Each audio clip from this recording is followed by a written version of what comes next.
Okay, welcome everybody. I'm here with Cassidy.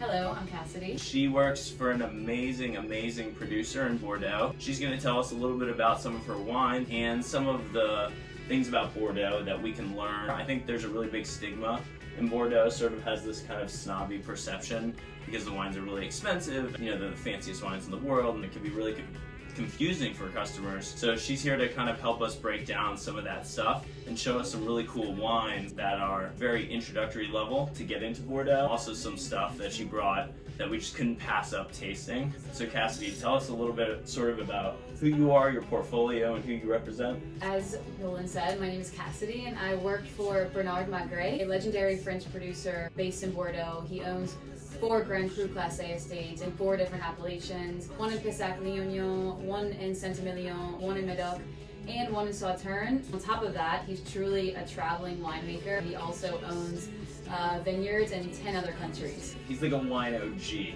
exactly. like the man in Bordeaux, right? He owns vineyards in Japan, in Morocco, in Chile, in Argentina. Man, we gotta say some Japanese wine. With that being said, let's get right into it. We'll start off with a Bordeaux white, which not many people think Bordeaux white whenever we think Bordeaux. We're always thinking of these powerful reds with a lot of tannin, a lot of flavors for food pairing. Bernard Magret owns one of the flagship Grand Cru Classé in Bordeaux called Pape Clément. And that is one of the top tier places to produce white wine in the world. It's a big jump in price. Sometimes you're paying almost $200 for a Pape Clément white.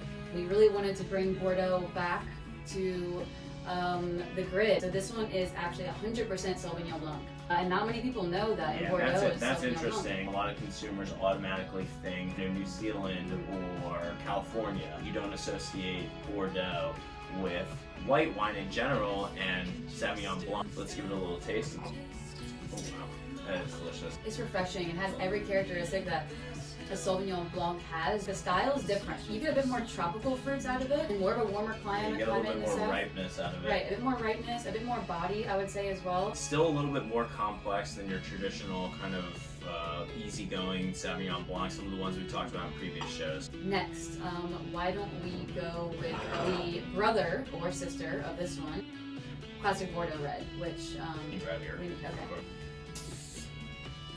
And we're back after a commercial break. We're back.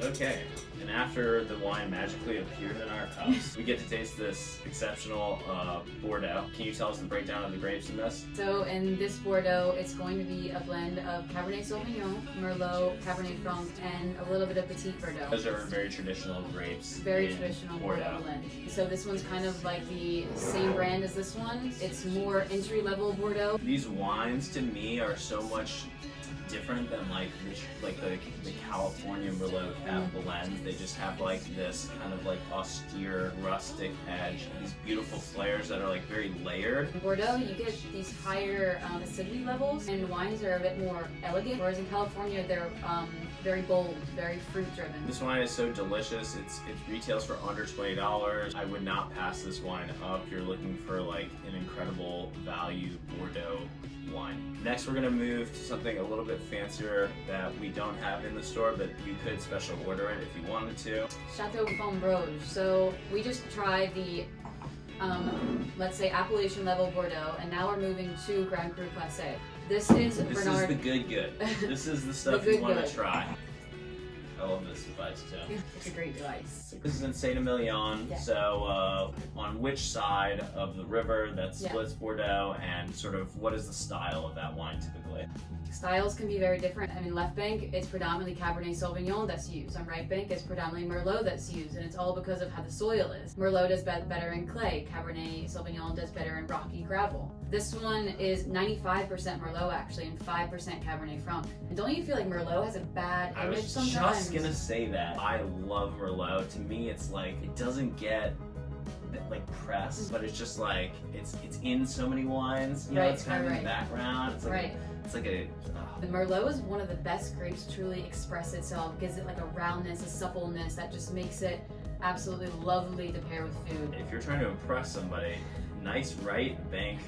Oh, Bordeaux. Sit right bank. Yes, right bank. And on the nose, this wine is so complex. It's got so many different layers and flavors coming out of it.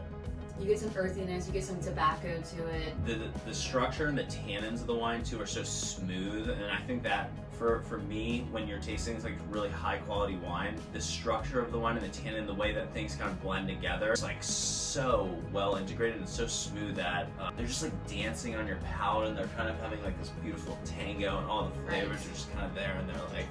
I think he does a pretty good job of explaining it. Okay, so last but certainly not least, the Pop Clement. This is our flagship estate, one of the most well-known Grand Cru Classés in Bordeaux, and just so you know, there's almost 7,000 vineyards in the entire Bordeaux appellation. There's a top 1% that's Grand Cru Classé. And this wine has even a better story. This wine was made originally for...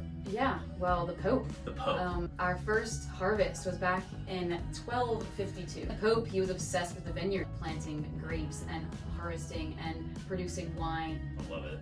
So when you drink this wine, you feel cured, actually, cured of all your sins. This wine, I can tell already, it's gonna like make my toes curl. I'm gonna be so, I'm gonna love it so much. The color is beautiful. It's a blend of wines, mostly gravel soils. The blends in this one are Cabernet Sauvignon, Merlot, and Cabernet Franc.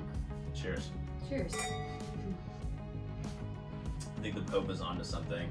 I've tasted this wine many times, and it always impresses me, actually. It's got this just like way of kind of engulfing your entire palate, and just like, and it's so smooth, consistent. Right, and it's still pretty young. It's a 2015. This wine can age for the next 20 years. That's the great thing about a Bordeaux, is you can drink them when they're 50 years old, and it's so unique. The amount of care that goes into this bottle. During harvest, we have 250 people spread across 3 tables, de-stemming each individual grape. Just picking them like that. It's crazy. Thanks so much for tuning in, guys. This has been great. Thank you so much for bringing these exceptional wines and for telling us a little bit about Bordeaux. Be sure to subscribe to our channel if you haven't already. Like this video. We'll see you next time.